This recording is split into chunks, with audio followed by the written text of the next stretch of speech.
Hey y'all, good morning. My name is Julia Geiger. You might have seen me up here on stage a few times before doing the announcements. I also serve in the growth track room for the past year, and most recently I'm in the nursery. This is my first Sunday doing a full service, so if y'all could just kind of dig deep to your inner charismatic, give me a couple of amens, some that's goods. You can do some slam poetry snaps if that makes you feel more comfortable. It just helps me feel better because this is a little terrifying up here. So I have a husband, an amazing, super hot husband. There's a picture of him right there. Hottie. And we've been married for 6 years now, and I also have a beautiful baby boy, Ezra, who's going to be 1 in a couple of weeks. So have you ever heard the phrase, it's not just the person that you're marrying, you're also marrying their family? Yeah, so sometimes that can be a good thing, sometimes not so good. And while I'm married into an amazing family, like every family, I have experienced tensions, moments of tension, moments of conflict. And I'm going to tell you about one of those moments with my mother-in-law. Now, before you get nervous that I'm like airing dirty laundry, I have gotten her permission to share this. And also, this story does have a happy ending. So while I was late in my pregnancy with Ezra, Angie, my mother-in-law Angie, and I went out to lunch. And on our way back from lunch, she was sharing something that was on her heart, that was kind of heavy on her heart. A friend of hers was in a bad relationship. And she was saying that this girl should have seen the red flags because her friends and family knew that this guy was no good. And she said that that's something that you can look for, and that's a way that you can know that you're in a healthy relationship or not. And so I said, when I introduced Nick to my parents, they loved him. And that was something that was so huge for me. And so it's kind of one of the ways I knew that he was a good one. And she said, yeah, but I loved Nick's high school girlfriend. I know, y'all bear with me. She pursued me. She would take, we would go out and we would hang out and she would talk to me. She would come to me for advice. So when he told me that he was going to break up with her, I really tried to fight him on it. But then he told me, Mom, she doesn't treat me well. And so I knew I couldn't argue with that. Okay, so Angie's point was that yes, while friends and family's opinions can be a good indicator of the health of a relationship, at the end of the day, the people who know the relationship best are the people in the relationship. It's a great point. It's super wise, right? If only my brain had heard that. So what my brain heard was, I love your son. He's so awesome. My parents love your son. He's a great one. Her, yeah, see, I liked Nick's high school girlfriend, and that's it. So after this, my thoughts start spiraling, and I'm like, Angie doesn't like me. Okay, she doesn't think that I pursue her enough. She wishes that we were closer. Oh my gosh, does Angie wish that Nick had married his high school girlfriend? Y'all, this is where my brain is going. And I had a couple of things working against me in this conversation. The first is that I was pregnant. Show of hands, who's been pregnant before? Y'all remember, you were kind of crazy, right? Your emotions were running wild. You're so flooded with hormones that the slightest thing just sends you into an emotional meltdown. To give you a snapshot into my pregnancy, there was a situation where Nick and I were putting a bed together, which don't do house projects when you're pregnant. It's just a bad idea. And he made a joke about something. So while we were laughing, but then he made a joke and I didn't think the joke was funny. And so then I was yelling at him. And then a few minutes later, I felt really guilty that I was yelling at him. And so I was sobbing into his shoulders. That's where I was at in my pregnancy. That's the first thing working against me. And the second and more important thing working against me is that I was being lied to. You and we have a common enemy. And this enemy wants to destroy everything good. This enemy is sneaky, he is smart, and he is relentless. Ephesians 6:10-12 says, "Finally, be strong in the Lord and in his mighty power. Put on the full armor of God so that you can take your stand against the devil's schemes. For our struggle is not against flesh and blood, but against the rulers, against the authorities, against the powers of this dark world, and against the spiritual forces of evil in the heavenly realms. It says so right there. Our struggle is not against flesh and blood, but our enemy would have me believe that it is. He would have me believe that Angie was my enemy, that she was against me, that she was the one that I was fighting. He wants to distract us. He wants us to believe that our fight is down here, that it's with each other. And he wants to have us running in a million different directions so that he can drive the wedge further and further between you and the person next to you. But here's the thing. The enemy is a liar.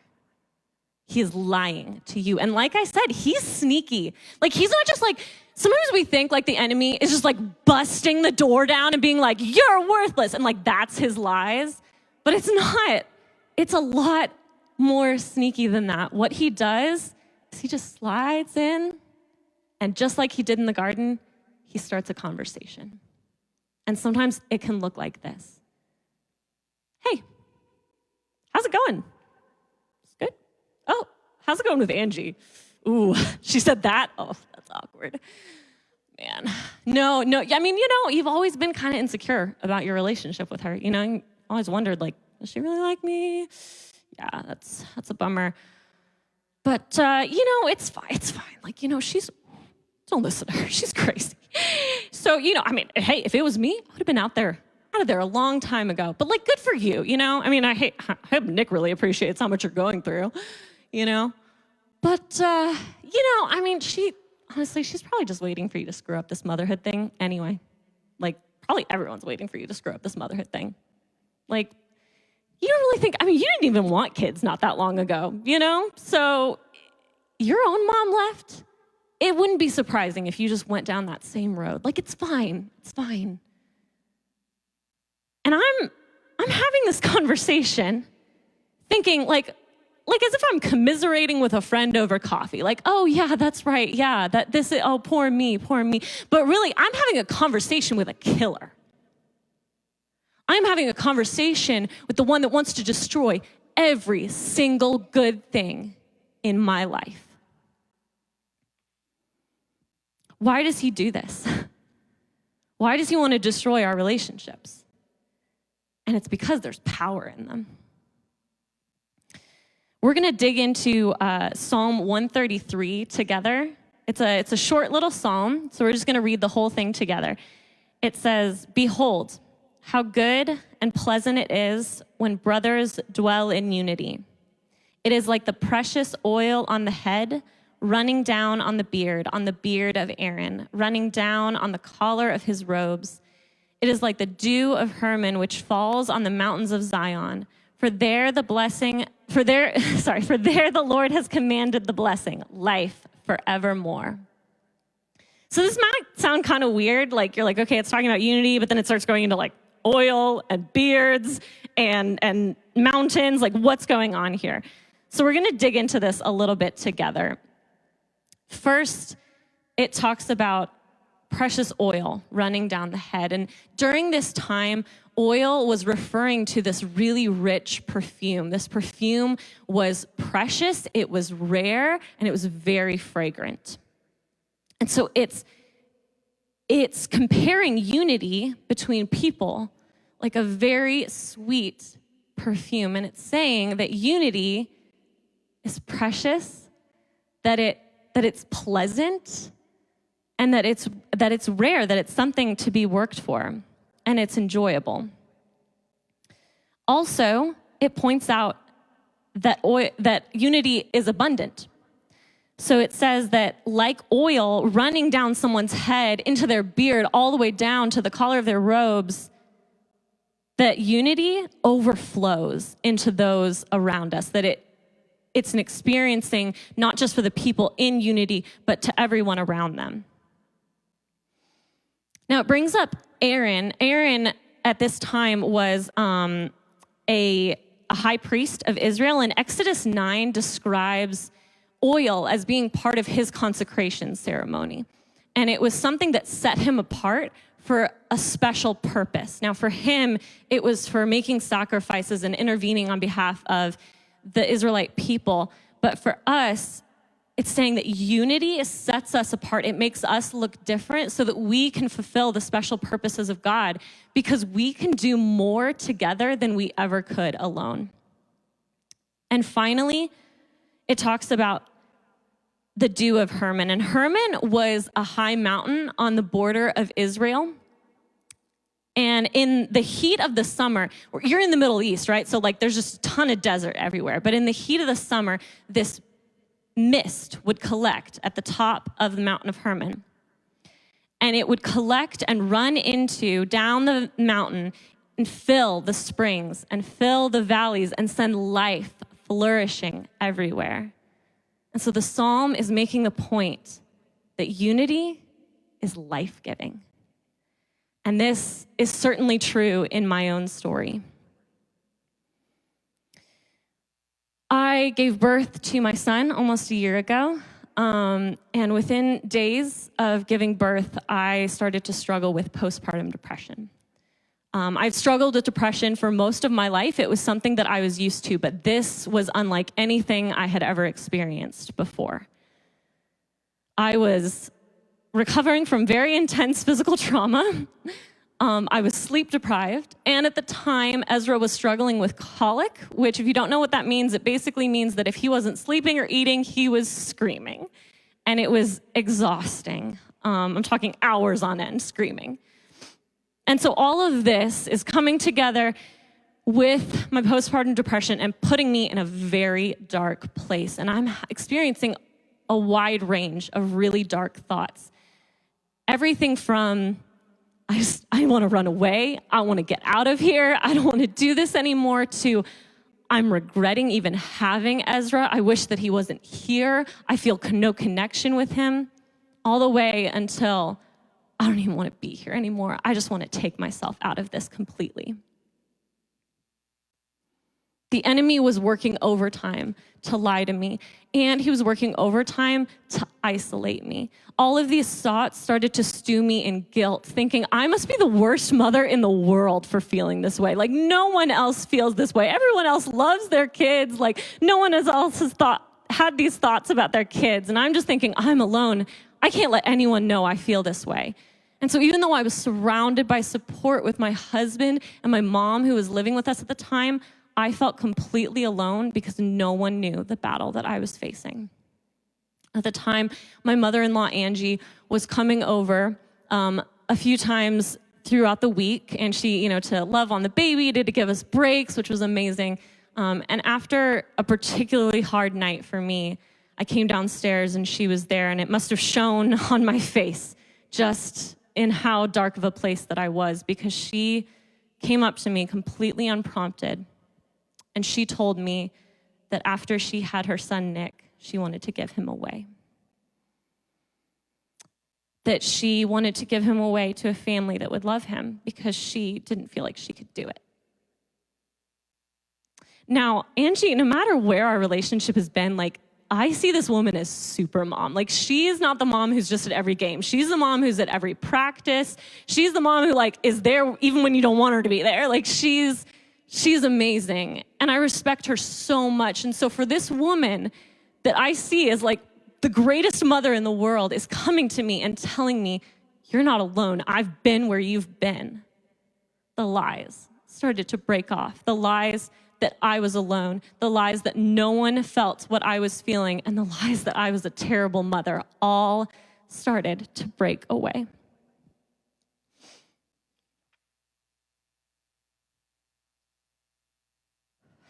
If the enemy had succeeded in destroying my relationship with my mother-in-law, I don't know that I would be standing here today.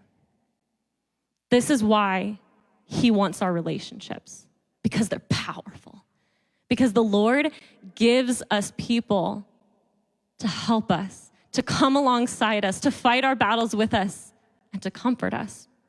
1 Corinthians 1:4 says this: God comforts us in all of our troubles so that we can comfort those in any trouble with the comfort we ourselves have received from God. So Angie was able to use the comfort that she received from the Lord and from the people around her during her time with postpartum depression to then comfort me. Once the lies started to break off, I was able to start my journey of getting better. I called my doctor. I was able to start getting help, get on medication, which I thank God has completely changed my life. But it all started when someone had the courage to be vulnerable and tell me that I am not alone. This is why the enemy comes for our relationships. He knows the power behind them. He knows that they are life-giving. And he wants to destroy that and steal that from you. We are created for community. God created us to need one another. And the enemy wants to destroy everything we are created for. So how do we protect? How do we protect our relationships from the lies of the enemy? How do we fight for unity? Ephesians 4:31 through 32 says this: "Let all bitterness and wrath and anger and clamor and slander be put away from you, along with all malice. Be kind to one another, tender-hearted, forgiving one another, as God in Christ forgave you." So we are called to put some things away, and we are called to do some things. So what are we called to put away? The first one is bitterness. And bitterness is where we take the offense, the hurt that someone has done toward us, and we let it fester. And y'all, unfortunately, this is my jam. I'm so conflict avoidant. It's bad. Like, I will just take it and I'll be like, no, it's cool. I'm just gonna bury this until I die. And it's a poison. Like, we get tricked into thinking, it's fine, I'll just deal with it. But it is poisoning us from the inside out. The second is wrath.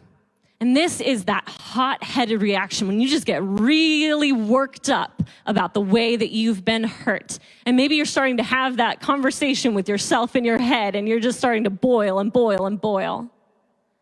The third is anger. Anger, when we don't deal with it, it blinds us from being able to deal with the issue. The enemy can use anger to get us to think that we need to fight for ourselves, we need to protect ourselves because no one else is going to do it. The fourth is clamor. And this can look like exploding on people. So maybe that's your temptation. Maybe it's not hiding it all, but maybe what you struggle with is someone hurts you and you're just right back at them with the slicing words, or you're just unleashing all of your anger on them. And the last one is slander. And I think that this one is really sneaky because this one can look like venting our anger to others. And I think that sometimes we can trick ourselves into thinking like, oh no, I'm just going over here for some advice, some wisdom. They're gonna tell me how to deal with this issue. You're not doing that. You're doing that because you want somebody on your side. You want somebody to come alongside and say, what, they said that? Oh, you're right, that's terrible. Oh, like, no, you don't need them. Just cut them off. Like, that's what we're looking for. And unfortunately, that is what I did right after this situation with my mother-in-law talking about Nick's ex-girlfriend, is that I went home to my husband and I said, guess what your mother did? And I unleashed everything and was just telling him all the things that pissed me off and all the anger and being like, well, you know what, actually this thing back here, that's been bothering me for a while and I'm just letting it all come up.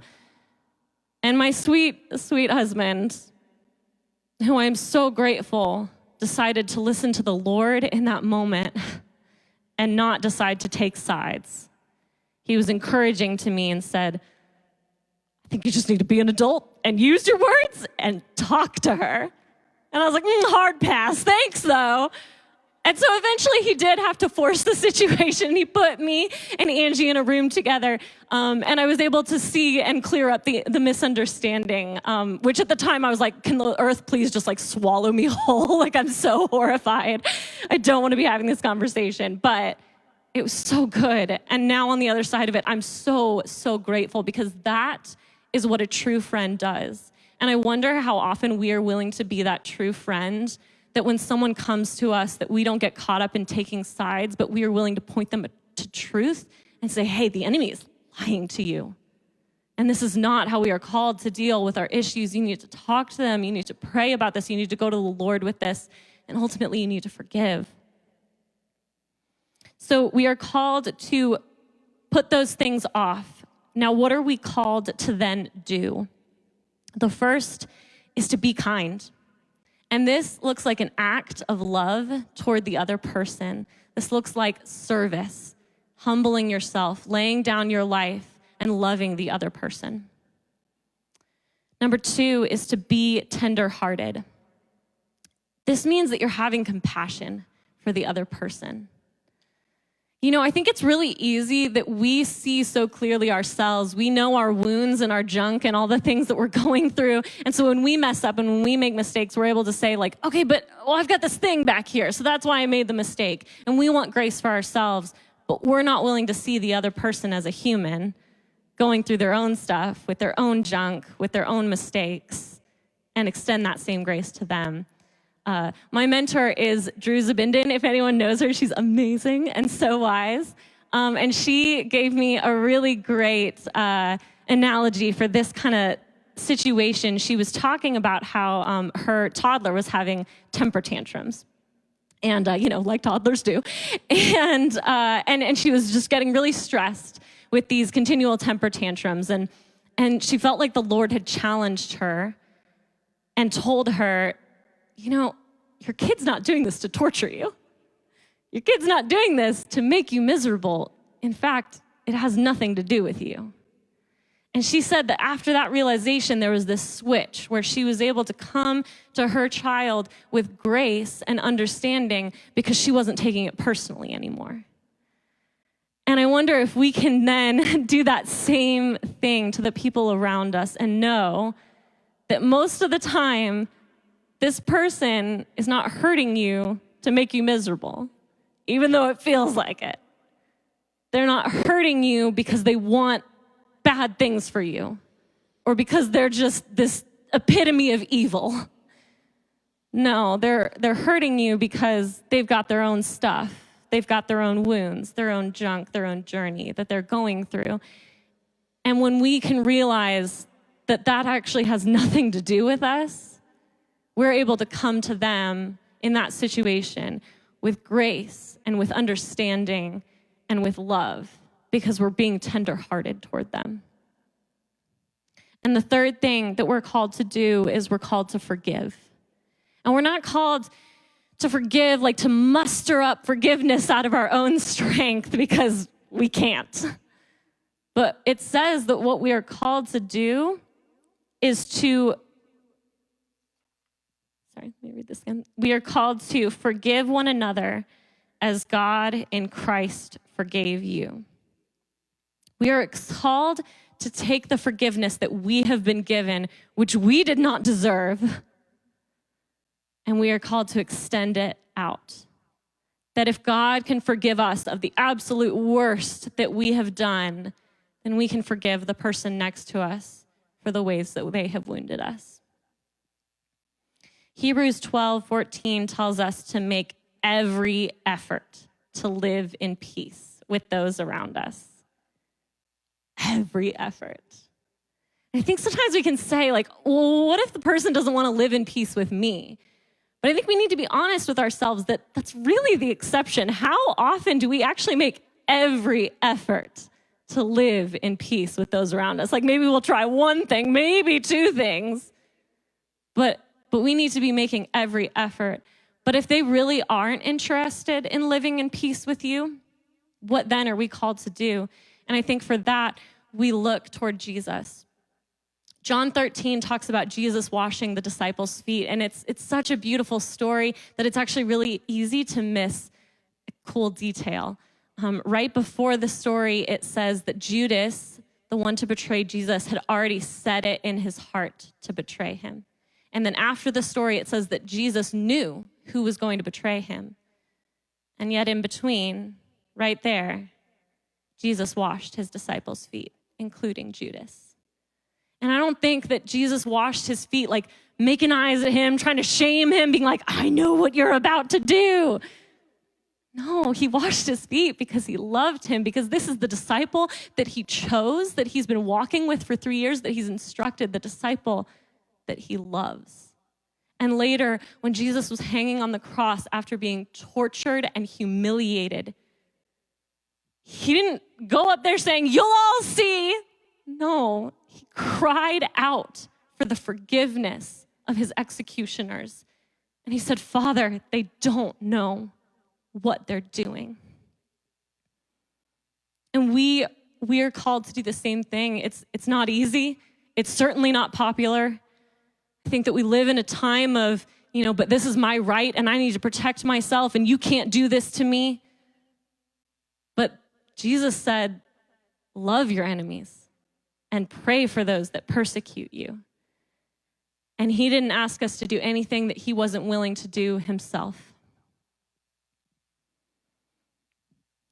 Everyone has a relationship in this season that the enemy is coming for. I'm pretty sure that when I talked about relationships of tension, a name probably popped in your head.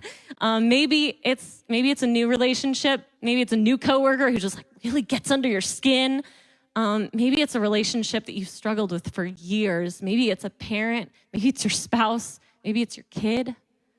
Whoever that is, we all have a relationship that the enemy is coming for. And I want you to consider, what would it look like if I were to live in true peace with that person? How would my life change? Because I know for me personally, with my mother-in-law, my life changed because I get to watch her be an amazing mother, an amazing grandmother to my son. I get to have that, and I get to watch her love the heck out of my son. But not only that, but I've gained a friend.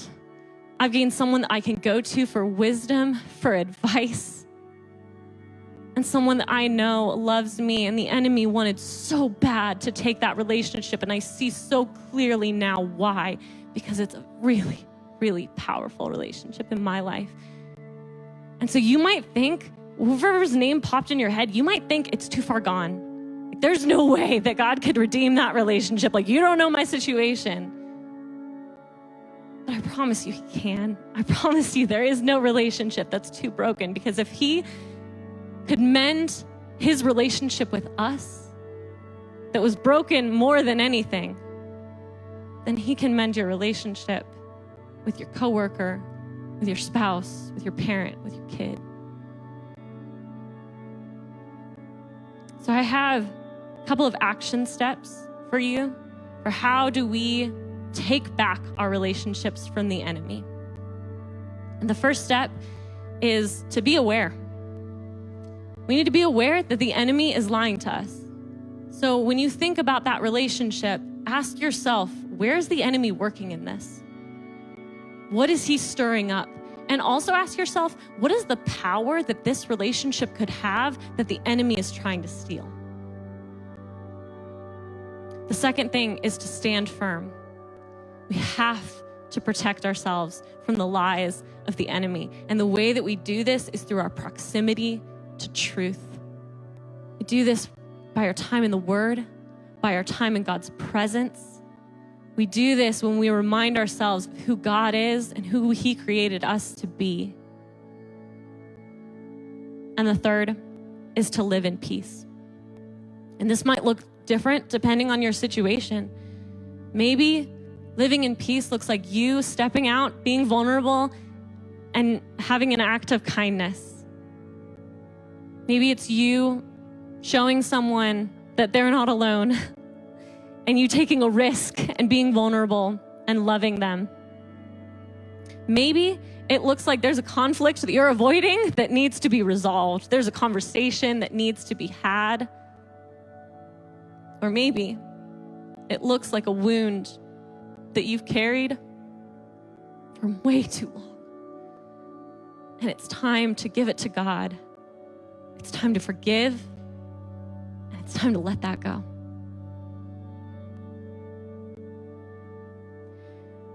we're going to go ahead and have a time of communion like we do every week. And I just want to talk a little bit about what communion is, because I think a lot of times we can kind of skip over that.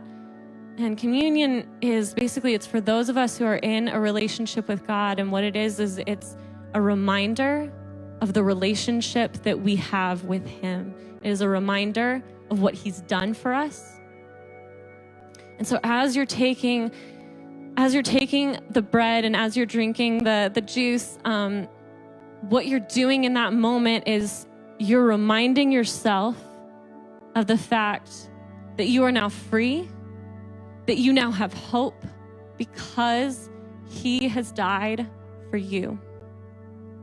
And so as you're having this moment of communion and as you're praying, I want you to maybe ponder some of these action steps that I've given you of be aware and stand firm and live in peace. And I want you to ask God if there's a relationship that he wants to change, a relationship that he wants to redeem, that he wants to bring power back into, and he wants you to stop living in lies. I'm going to go ahead and pray for us. Lord, I just thank you for every single person in this room. I thank you that you love them so much, that you love them so much, that you died for every single person in this room. God, I ask that you help us to see those around us the way that you see them. That you don't see them as the one who is causing hurt or the one who is causing pain, but you see them as the one that you also died to save. I ask that you give us grace, that you heal us of our wounds, that you comfort us, and that you show us how you want us to step forward and bring love and light and truth into our relationships. In your name, amen. You can go ahead and take communion as you feel led.